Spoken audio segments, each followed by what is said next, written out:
Hello வெஸ் அனைவருக்கும் வணக்கம். இப்போ நம்ம போகிறது தேர்தலில் ஒரு முக்கியமான ஒரு விஷயம்தான். அதாவது நம்ம நாம் தமிழர் கட்சிக்கு ஆதரவாக விஜய் வந்து இறங்கியிருக்காரு அப்படின்னு சொல்கிறாங்க.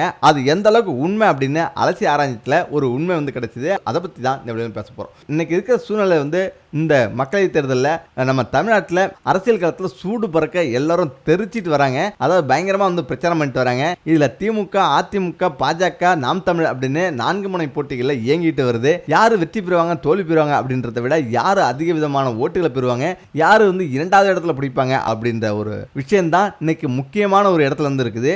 ஏன்னா திமுகன்றது அசைக்க முடியாத ஒரு கட்சியாக இருக்குது. ஆனால் அதிமுக அடுத்த இடத்துல இருந்தது தான். ஆனால் தற்போது வந்து பிளவுபட்டு பலவிதமான இன்னல்களை சந்திச்சுட்டு வருது.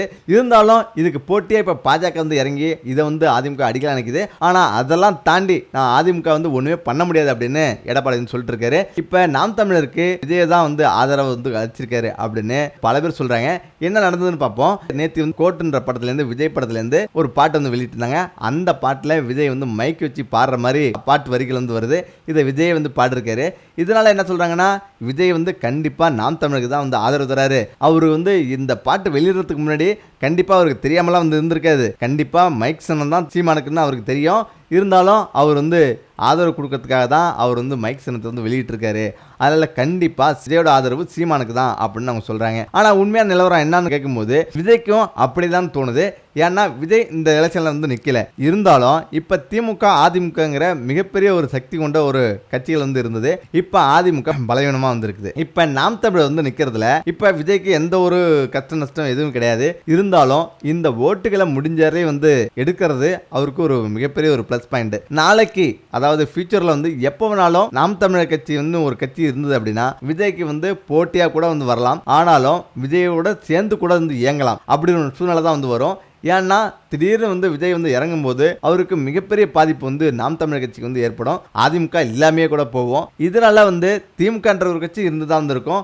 அதுலேருந்து ஒரு 10% வாக்கு மட்டும் தான் வந்து எடுக்க முடியும். இப்படி வந்து சொன்னால் நாம் தமிழர் கட்சிக்கு எவ்வளோதான் ஓட்டு வந்து வருதுன்னு பார்ப்போம் அப்படின்ற ஒரு விஷயம் கூட வந்து அவர்கிட்ட இருந்திருக்கலாம். ஏன்னா மைக்ஸ்ன்றது வந்து அவருக்கு கண்டிப்பாக தெரியாமல் இருக்காது. இருந்தாலும் அவர் வந்து வெளியிட்டிருக்காரு. இப்போ வெளியிட்டிருக்கும் போது என்னன்னு தெரியுது அப்படின்னா, கண்டிப்பாக நாம் தமிழர் கட்சி ஒரு குறிப்பிட்ட இடத்த வந்து பிடிக்கும். ஆனாலும் அந்த குறிப்பிட்ட இடம் வந்து தற்போது வந்து எது வந்தாலும் பரவாயில்ல, விஜயோடைய கொள்கையும் சீமானுடைய கொள்கையும் ஒன்றா வந்திருக்குது. அதனால எல்லாமே சரியாகும். கண்டிப்பாக வந்து விஜய் வந்து எங்களுக்கு ஆதரவு தான் அப்படின்னு சொல்கிறாங்க. நாம் தமிழர் கட்சி வந்து எடுத்துட்டிங்கன்னா இன்னைக்கு உள்ள மிகப்பெரிய ஒரு சக்தி வாய்ந்த ஒரு கட்சியாக தமிழகத்திலேருந்து இருந்துருக்கு. இருந்தாலும் பாஜக வந்து நாம் தமிழரை வந்து எந்த அளவுக்கு வந்து அடிக்க முடியுமோ அந்த அளவுக்கு ட்ரை பண்ணிச்சு. நாம் தமிழரை மட்டும் கிடையாது, அதிமுகவையும் வந்து அடிச்சுது. திமுகவோட வந்து 2 மாதத்துக்கு 3 மாதத்துக்கு முன்னாடி வந்து அந்த உள்ள அமைச்சர்லாம் வந்து கைது பண்ணுறது, அவங்களுக்கு குடைச்சல் கொடுக்கறதெல்லாம் வந்து இருந்திருந்தது. அதே போல் நாம் தமிழர் கட்சியில் வந்து கட்சி சின்னத்தையே வந்து பிடிங்கிட்டாங்க. இருந்தாலும் நாம் தமிழர் கட்சி தலைவர் வந்து சீமான் ரொம்ப தைரியமாக தில்லா நின்றுட்டு இருக்காரு. கண்டிப்பாக தமிழகத்தில் நான் வந்து நிற்பேன், நான் ஒரு கலக்கோட நின்றுட்டு இருக்காரு. ஏன்னா அவருக்கு உள்ள செல்வாக்கு இன்னைக்கு பல மடங்கு உயர்ந்து போயிருக்கு. அதிமுகவுடைய ஓட்டு பல மடங்கு அவரு தான் பிரித்து வந்து எடுப்பார். பாஜக தான் வந்து அதிமுகவோட ஓட்டு எல்லாமே எடுக்கணும்னு பிளான் பண்ணிட்டு இருக்காங்க. ஆனால் அது நடக்க போகிறது இல்லை. இருந்தாலும் இப்போ இன்னைக்கு உள்ள நிலைமையில சீமானை கண்டிப்பாக பாராட்டி ஆகணும். ஏன்னா விடாமுயற்சியில் யாரு கூடயும் கூட்டணி வைக்காம அவர் தனியாகவே நின்று அவர் வந்து ஒற்றை பாதையிலே வந்து போயிட்டு இருக்காரு. அவர் பாதை ரொம்ப தெளிவாகவும் சூடாகவும் வந்துருக்குது. அந்த சூட்டோடையும் தெளிவாகவும் கண்டிப்பாக பயணிச்சார்னா அவருக்குன்னு அரசியலுக்கு வந்து மிகப்பெரிய ஒரு இடம் வந்து நம்ம தமிழ்நாட்டில் வந்து காத்திருக்கு. அதே நேரத்தில் விஜய் வந்துட்டார்னா தான் அவருக்கு கொஞ்சம் ஆட்டம் கொடுக்கும். அந்த ஆட்டத்தை சமாளிக்கிற அளவுக்கு ஃபியூச்சரில் மிகப்பெரிய ஒரு வாய்ப்பு சீமானுக்கு வந்து இருக்குது. ஆனால் அதுக்கு சில மாற்றங்கள் வந்து சீமான் வந்து செய்வார்னு நினைக்கிறேன். ஏன்னா சீமான் வந்து தமிழர் அப்படின்ற ஒரு விஷயம் தான் வந்து அவருக்கு வந்து பெரிய ஒரு மைனஸ் பாயிண்டாக வந்து அமையுது. அவர் வந்து ஒரு கொள்கையெல்லாம் கரெக்டு தான், சரிதான். ஆனாலும் இங்கே உள்ள வேறு மாநிலத்துக்காரெல்லாம் ஓட்டுன்னு சொல்கிறது, இல்லை இந்த நாட்டில் இவங்களுக்கு தான் வந்து வேலைன்னு சொல்கிறது, இதெல்லாம் கொஞ்சம் குறைச்சிட்டாரு அப்படின்னா கண்டிப்பாக அவருக்கு வந்து வேறு மாதிரியான வாய்ப்புகள் வந்து நல்லா வந்து அமையும். ஏன்னா எல்லாருக்குமே சமமான ஒரு கொள்கை வந்து இருக்கணும். இந்தியான்ற ஒரு முழு கட்டமைப்பான ஒரு கொள்கையை தான் வந்து இந்திய மக்கள் வந்து விரும்புகிறாங்க. தமிழ் மக்களும் வந்து விரும்புகிறாங்க. ஏன்னா இந்தியாவிலேருந்து தமிழ்நாட்டை வந்து பிரித்து பார்க்க முடியாது. திராவிட மாடல் அப்படின்னு சொல்லலாம். அதாவது திராவிடம் அப்படின்றது நம்ம தெற்கு இந்தியா அப்படின்னு சொல்லலாம். அதே நேரத்தில் நம்ம தமிழ்நாட்டை வந்து பிரித்து பார்க்க முடியாது. அதே நேரத்தில் வடக்கு நாட்டிலேருந்து வராங்க பார்த்தீங்களா, அவங்கள வந்து இங்கே ஆட்சியிலே வந்து அமர வைக்கக்கூடாது. எல்லா சவால்களையும் தாண்டி சீமான் இன்னைக்கு பயங்கரமான ஒரு இடத்துல வந்து நிற்கிறாரு அப்படின்னா அதுக்கு முக்கியமான ஒரு காரணம் வந்து இருக்குது, அவருடைய தன்னம்பிக்கை தான். அந்த தன்னம்பிக்கை விடாம அவர் வந்து துரத்திட்டே இருந்தது. இன்னைக்கு வரலையும் 4% ஆரம்பிச்ச அவருடைய ஓட்டு வங்கி இன்னைக்கு 8% நிக்குது. 8% இருந்து இன்னைக்கு 18% வரலையும் அவருக்கு ஓட்டு வங்கி இருக்கு அப்படின்னு அரசியல் விமர்சகர்கள்லாம் சொல்றாங்க. இது வந்து 100% வந்து உண்மையாக கூட வந்திருக்கலாம். ஏன்னா நாளைய தமிழகம் வந்து இளைஞர்கிட்ட வந்திருக்கு. அந்த இளைஞர்களோட ஓட்டு தான் வந்து இப்போ சீமானுக்கு வந்து போகிறது. எழுச்சி மிகுந்த நிறைய உரைகளை வந்து நிகழ்த்தி அவருக்குன்னு தனி வாக்காளர்கள் வந்து பெற்றிருக்காரு. இதனால கண்டிப்பாக சீமானுக்கு ஒரு முக்கிய இடம்ன்றதுல எந்த ஒரு தப்பும் கிடையாது. அதே நேரத்தில் நம்ம தமிழகத்தில் இன்னைக்கு விஜய்க்கு மிகப்பெரிய ஒரு ஓப்பனிங் வந்துருக்குது. விஜய் அவ்வளவு பெரிய சினிமா வாய்ப்புகளை இப்பதான் பெற்றுட்டு வர்றாரு. 300 கோடி ரூபா 400 கோடி ரூபா சம்பளம் அப்படின்ற ரேஞ்சுக்கு வந்து உயர்ந்துட்டாரு. ஆனால் சம்பளம் எல்லாத்தையும் தூக்கி விட்டெறிஞ்சிட்டு இந்த இளம் வயதிலே வந்து விஜய் வந்து இறங்குறாரு.